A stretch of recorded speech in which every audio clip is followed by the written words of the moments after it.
Hello and welcome back to Oversky Card Spotlight. This week we're going to take a look at the recent balance patch. Now, on Tuesday we had the balance patch for November 2017. We've had some big changes that are going to change your experience within the game of Faeria and go through each balance change, how it affects the cards, and also how it affects the metagame and some of the archetypes the cards feature in. Now, before we kick things off, I'd like to talk about the balance goals. The development team have said specifically how they wanted to change their cards and why they changed them.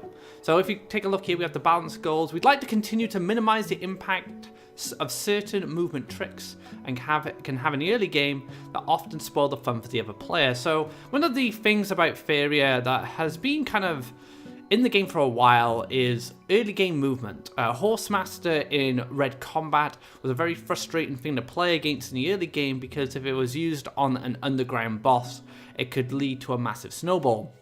And this is also true of cards like Flashwind and stuff like Aerodrome Fanatic. So that is one of the ways to address the nerfs of this balance patch, because this balance patch also features buffs. There are a lot of cards that have been buffed to create a diversity. So we intend to give several pushes to relatively underplayed cards with the goal of opening up new options for deck building and archetype support.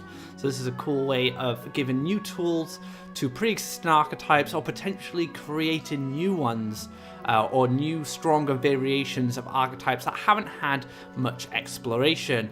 And I've been playing this balance patch for a couple of days now, and I've already started to try some new things and I've had some fantastic results. And I'll be covering one of those results over in Deck Doctor and Deck Pilot this weekend. So let's get into the cards. Let's see how they've changed and how it will affect your game of Faeria.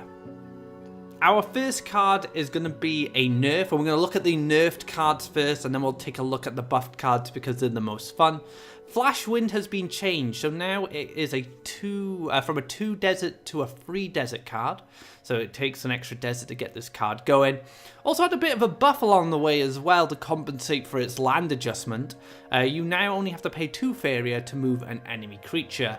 So the idea with this is we want to restrict early game mobility that has a snowball effect. Flashwind was definitely one of these cards that did that, and in response to that, the card has also been buffed in a minor way to influence players to use the second option more. Now, if you've watched any competitive Faeria on the Monthly Cup, you'll notice that the second option is barely used. I cannot remember the last time I used a second line of text on the Flashwind.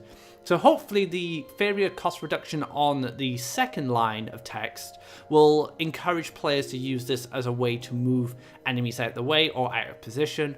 But now this card has been slowed down considerably, and it is actually a big deal. Like I said, it does stop early game snowball, and this is going to be huge when taking on Yellow Tempo. So Yellow Tempo now have a much slower game plan going into the early game, which means they're not going to be able to either push a lot of damage off of Kaleem's training on something like a Shaitan Demon or a Charger without developing those lands first. So a nice change there, toning down that mobility and just making the early game a lot better for slower decks like control decks.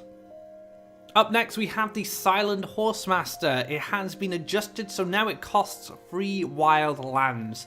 So this means it can be played in any deck, really, as long as you develop special lands. It does hurt the neutral decks a lot, but we don't really see much of them. Neutral is more of a support color for the primary color decks, and this is to slow down the early game once again. Silent Horsemaster has had so much influence on Red Combat recently that it needed to tone down. And this is one of the best ways to do it. It stops the dreaded Mountain Explore, Mountain Underground boss double neutral Horsemaster plays down the one side. Is one of the things I've feared a lot when playing against Red Combat. I'm sure you guys have too. So toning this down has stopped early snowball for Red Combat. And this is especially important with the primary cards in the Red Combat decks, the Underground cards. Because if these get early hits and they live, they gain more value, and the Faeria starts to snowball. The ball position becomes in the Red Combat's favor. So a very good change there, and also making it flexible with wild lands, making sure that every deck can play it. Our next nerf is another yellow card, the Windstorm Charger. This card has been running rampant in Faeria for a very long time, and it's had a minor adjustment. It's only had its cost increased by 1 Faeria. Now, you may be thinking that's not much of a nerf, but you'd be surprised how different having to pay 1 extra Faeria is for a card like this. Now, it makes it a little bit more expensive in the early game. You have to invest a bit more Faeria if you want Windstorm Charger to do something, because this card can kill a lot of stuff with its event synergy, and combined stuff with like Soul Drain and Flash Winds, it's very easy to get it to a high attack value where it can clear big threats. So having to pay a little bit more extra Faeria to get this card down in the first place is also very good. But another thing that this nerf does is it makes yellow +1 into Charger if they're behind. So if yellow has no cards on board, they starve the Faeria and they go into their turn and they draw a Windstorm Charger, or they have a Windstorm Charger in hand and they have 3 Faeria, they can no longer go Windstorm Charger +1 Faeria or card draw. This is really important because it slows down the yellow decks from taking economy advantage based either through resources or through hand advantage. So the 1 Faeria may not seem like a huge nerf, but actually it does slow this card down a lot, and I think it's a very good change without completely nerfing this card into the ground. Our next card is a red card getting nerfed. That is the Underground Boss. This card has been running rampant on the ladder and in competitive play. When it was a 3-5, it was a very difficult card to deal with and often gained a lot of value out of its combat ability, but now it's been nerfed down to a 3-4, so it's had a life drop by 1, and this just makes it much easier to manage. You can combo small pieces of removal together like Soul Drain and Cypher's Wrath. It gets killed by Frog Tosser now, and Frog Tosser lives to tell the tale, which is also great. And Firebomb and Bomb Slingers are a great way to answer this. So it basically got a way, it's easy to deal with now. It's not a huge nerf, I would say. It doesn't completely bury the card. It's still, I feel, a competitive card, but it doesn't have the enormous life value it gained on its base level, but also with a Gift of Steel. A 6-8 is really difficult to deal with. Now it's just a 6-7, so it's a little easier to manage, but we'll have to see how much the nerf affects this card overall. The combat ability is still very powerful and can still snowball out of control with a Gift of Steel if not checked, but at a base level it's much easier to answer, so maybe we'll see this card getting removed quicker, and that means the Gift of Steel can't get too much value. So I'm yet to see if this card is actually going to be nerfed massively. Are we going to still see red combat in the metagame? I would expect so, but the combination of the Silent Horsemaster nerf and this nerf does tone down red combat a lot, making it much easier to manage, like I said, but also open up some room for other archetypes to come into the metagame. Our last nerf is Feed the Forest. It's had a land increase from 3 forest to 5 forest, so it's much more difficult to splash Feed the Forest into other decks. And I feel this is a fantastic nerf for this card because this card is incredibly powerful. Being able to sacrifice a high life creature, gain Faeria and draw a card is a great way to snowball your advantage or come back into a game where you'd lost control. You know, Willow Feed was one of the classic ways of regaining the Faeria and the board presence, because you could feed a Willow, gain 6 Faeria, draw a card, and then you could feed another Willow, and then it could snowball out of control very quickly. But now we've reeled this card in. It's not going to be featuring in many dual color decks. I'm assuming blue-green ramp will still run this card, but it's going to be a lot slower. So they're going to have to decide, do they want to commit to the forests first, or do they want to spread their lands? And if you start spreading your lands, that means you're not going to get access to Feed the Forest, so you have to make a few sacrifices. But also, this limits this card to more mono green as well. So mono green gets to take full advantage of this card without too much drawback, because it's still going to be built into Thorian Golems. And it also stops this card being run in Green Rush, which is also another thing, because Feed the Forest is quite a weird one. It's not a card you want to see in Green Rush. Green have the Runin's Shrine as their economy tool, so we don't want Feed the Forest being a primary card in that sort of deck. And one thing to note as well, that the monthly cup champion Dompork featured Feed the Forest and Willow in green yellow sacrifice. That's how good that combo is. It's featuring in decks outside that didn't really get that cards in their deck much. Feed the Forest and Living Willow didn't feature in a lot of classic green yellow sacrifices, but the deck was called Turbo Sack, so you're able to sack the Flash Salmons easy on the Bone Collector and get the power-ups in the card draw, but you also had Feed the Forest and Living Willow to again further accelerate the card draw. So this is a huge nerf, and I think it's a great way to rein this card in, because it has been a very powerful comeback mechanic or very powerful snowball mechanic across Faeria for a very long time. So I'm very interested to see how much we're going to see Feed the Forest in the future. We'll definitely see it in mono green. We'll probably see it in blue-green ramp. But again, it's slowed down a lot because of the 5 forest requirement. So that wraps up all the nerfed cards. Let's take a look at some of the buffs. For our first buff card, we have the Volcanic Colossus. Getting a power up here, see if it can see some play. So it's from a 12 Faeria 2 mountain range creature to an 11 Faeria 2 mountain range creature. So it's a little cheaper, but its ability has changed as well. So it costs 1 less Faeria for each turn you have dealt damage to your opponent. So one thing I learned by playing this card is, like it says, for each turn you dealt damage. So you cannot stack damage over 1 turn to reduce its cost. You can deal, say, 1 damage to your opponent from a Ground Shaker or a Cypher's Wrath or a Derelict Tower or whatever source of damage hits your opponent. It's an orb, and then it gets a cost reduction. But if you try to do it again, it won't. So you have to wait another turn before you can cost reduce it again. And this is a way of stopping burn from dealing loads of burn damage in 1 turn and then being able to play a really cheap Colossus. So I like that they've kind of checked this card with its cost reduction. Now, this is where I see the card. I see it in a burn deck. It's an alternate win condition. Now, if you guys remember my Blood Rain deck doctor, the win condition for that deck was Hellfire. But now, burn has another option in the form of a creature. So if you want to play a less event-heavy deck, you can opt for Volcanic Colossus as your win condition. I've actually been playing a bit of burn on ladder myself with this card, and I've had some mixed results with it. It's hard to really judge it yet. We have to see where the metagame goes. It might be better in a certain metagame. But I did get a win with this card against a green-red player who couldn't answer the Volcanic Colossus.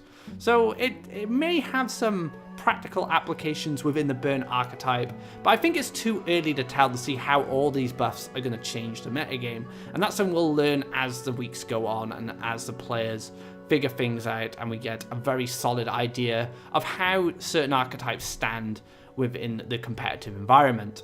So Volcanic Colossus has a very cool change. I think it's a great direction with this card. Gives burn an alternate win condition, and I definitely recommend giving it a try. Our next card is the Rakonin Raver. He is having a great time with his buff. He has had a land cost reduction by 1, so only costs 1 mountain now. And nothing else has changed. Now, this may not seem like a huge buff, but actually it's pretty big, because now Rakonin Raver can be played on turn 1. And this is particularly important because it allows you to play Rakonin Raver as a turn 1 harvester. It can then collect a Faeria on its following turn, and if it sticks around again for another turn and collects a Faeria, it's paid for itself. So if it dies, it gives you an additional Faeria back. So you actually plus Faeria if this dies after 2 collections. And being able to play this early means you get to collect more Faeria earlier on, and then the synergies with cards like the Emerald Salamander feel much better. Now, I've been playing green-red Emerald Salamander with Bone Collectors and Revelers, and it's been a lot of fun, and I feel like there might be a future for this style of deck. And this is something I'll be covering in Deck Doctor this week, so if you'd like to check out that deck, be sure to keep an eye out for that. But I'm very happy with Rakonin Raver. I really like this change. It's definitely opened the card up, and I've seen a lot of players taking this on the ladder. Being able to play this turn 1 is absolutely great. So Rakonin Raver, definitely a great buff, and I really love the direction they've taken this card. Up next, we have the Lord of Terra once again getting changed. So the Lord of Terra has now got a wildland cost. It once cost 3 mountains, but now it costs 1 wild and 1 mountain. And it's had a text change. Whenever a god is dealt damage, gain that much attack. So it doesn't matter which god, if it's you or your opponent, if you're dealt damage or your opponent is, you're going to gain power on this Lord of Terra. Now, it's hard to say how strong this card will be. Now, my first impression is that we stick this in a burn deck, it has a lot of life, it can hold the line for us while we're trying to burn our opponent, and it'll gain attack, but I kind of feel this card wants to be a bit more aggressive than that. But 6 Faeria, 6 life, that's a good life stat, but you need to be able to deal damage immediately in order to gain value from this, so it's a little slow, I think. But it's definitely a better variation of the card than it was previously. It's definitely an improvement, but it's hard to say where this card will fit in the game, what decks it'll fit into. I haven't really explored it much at the moment. It's something I'm gonna have to look into over the next few days. But yeah, if you guys have any Lord of Terra decks, if you've been trying this card out, be sure to leave a comment in below, maybe with a deck link to the hub so other players watching this video can check that out. I'm very curious, what do you guys think of the Lord of Terra? Like I said, I haven't had much of an opportunity to play this card. I've been playing a lot of the other ones, but it might have a future. I'm not sure. It feels a bit slow to me, but maybe you guys can prove me wrong. So yeah, if you have any lists or any thoughts on this card, be sure to share them in the comments below. Our next card is the Oversky card Seed of Paradise, which has had a minor change. It's had a life increase. So once at 2 life, now at 3 life. So this means it dodges popular removal like Soul Drain and Cypher's Wrath, and it can stick to the board a little longer and hopefully get that Faeria collection to develop that land for you. This is a minor change. It's more to make it more durable so it can actually get its effect off instead of just getting removed immediately. And I like it, you know, it just means that Seed of Paradise might be an alternative way for you want to land ramp. I can see this maybe featuring in Green Yellow Sacrifice as a way to power up Bone Collectors but also empower the Soul Eaters. Maybe in the green-red Rakonin build, if you're running Bone Collectors, again, has a lot of synergy with that because it dies. So a card that kills itself is going to synergize with anything, any kind of sacrifice build. And being at 3 life means it's going to dodge that removal. So a great change, making Seed of Paradise a new alternative to the land ramping. Our next card caught me by surprise, and I was actually really happy with this change. Ancient Boar has been buffed. It's now a 5 Faeria creature that costs 1 forest, 2 wild, and if you control a creature with 5 life or more, it costs 2 less. This opens up a tempo-orientated card that is cheap when you play high life creatures. So this actually opens up potential for new archetypes. I've been seeing like blue-green decks that use Ancient Herald and Mystic Beast, and then you can play like a cheap Ancient Boar. I've been playing this card a lot myself in green-red, and I really like it. It's just a great way to get a cheap, durable creature down that can have some influence on the board. So on the boar, a bit of a slip of the tongue there. But yeah, I feel that Ancient Boar is a very powerful change, and I can see this featuring in any kind of tempo-orientated build that uses green. And green-blue definitely comes to mind. Mono-green would probably want to use this card as well. Like Faeria Golems are going to allow this card to come down very cheap. So a cheap 4/5 creature with dash 2, so it can dash into those aggressive positions, so it can dash defensively or dash into the wells. Very flexible card. I feel this is a very strong change. And I predict in the future we're going to see a lot of boars in the metagame. Up next, we have the Feral Kodama. It's had a land change. Once costing 4 forests, now costing 1 wild and 2 forests. So this basically allows you to play Feral Kodama outside of mono green. So it's a bit of it just makes it a bit more flexible. If you like this card, you'd like to feature in other decks, some of your dual color decks, you have this as an option. Now I don't feel this is enough to make the card any better than it already is. It's kind of like a quality of life improvement. But we may see it crop up in a few lists. This could feature in like a blue-green jump now, I guess. That could be an option. It can come down quicker in a green rush deck. I mean, you can win races. So if, let's say, rush becomes the meta, like mono yellow, mono red become really strong rush decks, this could be a good anti-rush card in your own green rush, because you can race your opponent then, because you're going to gain life. So yeah, this could be kind of a tech choice, I think, in that style of meta if you're running a deck with green. But like I said, I don't think the power of this card has changed. It's just a little bit more flexible. You can splash it in a lot more different types of decks. Mistral Guide is our next card, and I feel it has the same treatment as Kodama. It's had a land change, so instead of 2 desert, 2 wild, it's now 1 wild, 2 desert. So again, it can be splashed in a lot more decks. This could create some exciting possibilities. Having a cheaper Mistral Guide and land cost, which means it can come down quicker and have its ability to have influence on the board a lot faster. We've already seen some crazy stuff with Mistral Guide in the past. Stuff like dashing and flying bomb slingers and wind soldiers that can fly across the map. There's a lot of cool stuff you can do with Mistral Guide. It's a very fun card.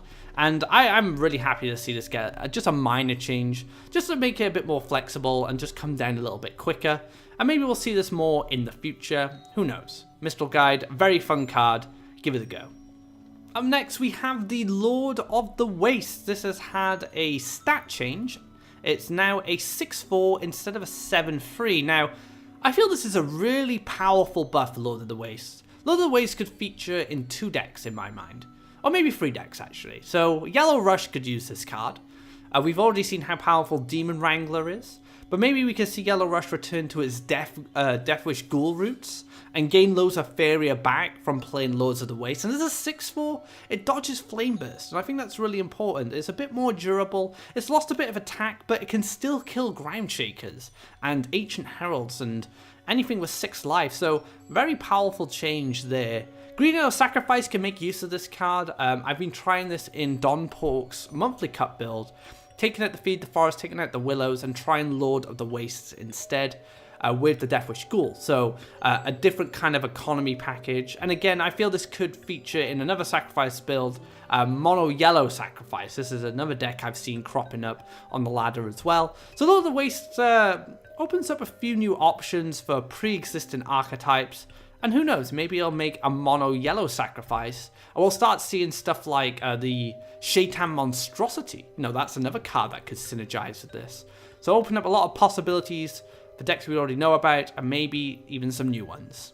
Mystic Beast was once a very powerful card during the blue jump meta before the Oversky, but since the Oversky's release, we haven't seen this card much. So it's had a little bit of a change. It's now 1 wild, 2 lake instead of its previous 3 lakes, and keeps its original text. Now, this is a very powerful change because now you can get Mystic Beast out in dual color decks. And one dual color deck that has been showing up on ladder is blue-yellow. A blue-yellow tempo deck that uses Toe Ship to get that Mystic Beast land quicker, and then you have a 4/5 for free Faeria, which is a great stats for its cost. And we could even see this featured in blue, like a blue-green tempo decks, blue-green jump decks. So it just makes it more flexible, and I like these changes. You know, giving old cards with high land costs a wild land treatment, which allows it to be splashed in dual color, tricolor, and quad color decks. Mr. Beast, I think, is one of the more powerful buffs we've had in this patch, and we'll see how it influences the meta game. Our Triton Banquet Specialist, a Triton Chef, has cooked up a buff where it's had its land cost reduced. It's now from 2 lakes to 1 lake and keeps its original text. So this is a card you can play as a turn 1 collector. I told you how important that is for the Rakonin Raver, and I feel this is the same for Triton Chef. And I have been using this in a blue-green kind of mid-range deck, and it's been alright. It's been pretty decent. I'm not sure if we'll see this a lot, but definitely a cool buff. And Triton's Banquet is actually really strong in the right situation. This might actually be a better buff for Pandora more than anything. It's hard to say, but I feel that it's a step in the right direction, you know. So we're getting cheaper creatures that we can play on in the early game because of the land cost reduction, and this allows us to collect Faeria much earlier and start getting some economy going. So any land reductions like this on these cards, I'm all game for, and I think Triton Chef's change is a very good one. Dreamkeeper was one of the most exciting cards from the Oversky because its ability is so unique. There's not another card that does anything like this in Faeria, and it has the potential to open up a lot of cool decks. We did see a few Wandering Monk decks during the Oversky when this card came out, but we haven't seen much of them since. Now, as a 2/3, it was once a 1/3, now it's a 2/3. This is a good buff, and the reason is 1 attack doesn't do anything, whereas 2 attack does a lot more. This allows you to kill stuff like Battletoads. You can trade with Origin Fanatics. And, you know, 2 attack is really good in this game. And I feel this is a right buff for this card because now it has taunt and it can potentially kill something as well. So it can hold off all those small creatures while still having that taunt and a decent body and getting that awesome effect. So a great change to the Dream Keeper. Our last card of the balance patch is the Imperial Engineer. From 1 attack to 2 attack. Very similar treatment to the Dream Keeper. And as I mentioned before, 2 attack has a lot more influence on board than 1. 1 doesn't really do anything unless you have something to combo with it like removal. So I feel this is a really good buff for the Imperial Engineer. It just means it can fight on board and actually do something after its ability. And I've been seeing this card crop up quite a bit. Chaos has made a return now that Imperial Engineer is a bit more aggressive. It can now fight on board. And Azarai caught me out the other day when I was playing, and I feel like Chaos decks, blue-yellow Chaos decks, might actually be an archetype to consider in the future. Getting Imperial Engineer played down with the Chaos, getting multiple procs on its ability and using that as removal. So very happy with the Imperial Engineer change. It's going to be much better when fighting on board, and we might see this being played more in these Chaos-themed decks. That wraps up this episode of Card Spotlight, covering the 2017 November balance changes. Hope this video has given you some insight into what these nerfs and buffs are going to do to the game. We're going to have an exciting few weeks testing out all these changes, seeing how it changes the metagame and the ladder landscape, but also see how it influences the monthly cup. Thank you very much for watching. If you like this video, be sure to give it a thumbs up. And if you haven't already, drop a subscribe to keep up to date on when our content goes live. If you missed the monthly cut, be sure to check out the VODs. They are uploaded on YouTube. There's a playlist, so if you'd like to see the top Faeria players of the world battle it out for $3,300, be sure to do that. Thanks again, guys, and enjoy the balance patch.